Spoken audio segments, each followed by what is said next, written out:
बिस्मिल्लाहिर्रहमानिर्रहीम। अस्सलाम वालेकुम नाज़रीन। बरतानिया में पाकिस्तान के हाई कमिश्नर मोअज़्ज़म अहमद खान ने ब्रैडफोर्ड का दौरा किया। ब्रैडफोर्ड कौंसलेट के consul general Ibrar Hussain, deputy consul general Shoaib Ahmed और कौंसलेट के अमले ने इनका भरपूर इस्तकबाल किया।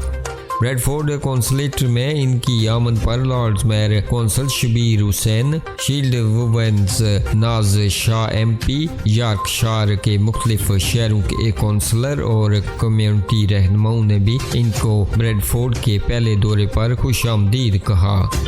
इस मौका पर कम्युनिटी से गुफ्तगू करते हुए हाई कमिश्नर मोअज़्ज़म अहमद खान का कहना था कि बरतानिया में ब्रैडफोर्ड के शहर को खुसूसी हैसियत हासिल है। ब्रैडफोर्ड शहर से जहां मसला कश्मीर को उजागर करने में यहाँ के मेंबरान पार्लियामेंट का सिफ़े अव्वल का किरदार अदा कर रहे हैं, वहाँ पाकिस्तानियों और कश्मीरियों ने मुख्तलिफ शोबों में हमेशा एक तारीख रकम की है।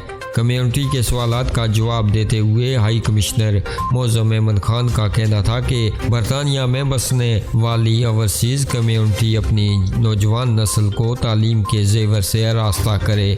बिलखसूस हमारी नौजवान नस्ल जिनका यूनिवर्सिटी के दर्जा पर दाखिला बहुत कम है, इस तरफ वालिदैन को तवज्जो देने की ज़रूरत है। हमारी नौजवान नस्ल आला तालीम याफ्ता होगी तो बरतानिया में मुख्तलिफ शोबों में वो अपनी भरपूर नुमाइंदगी कर सकेगी।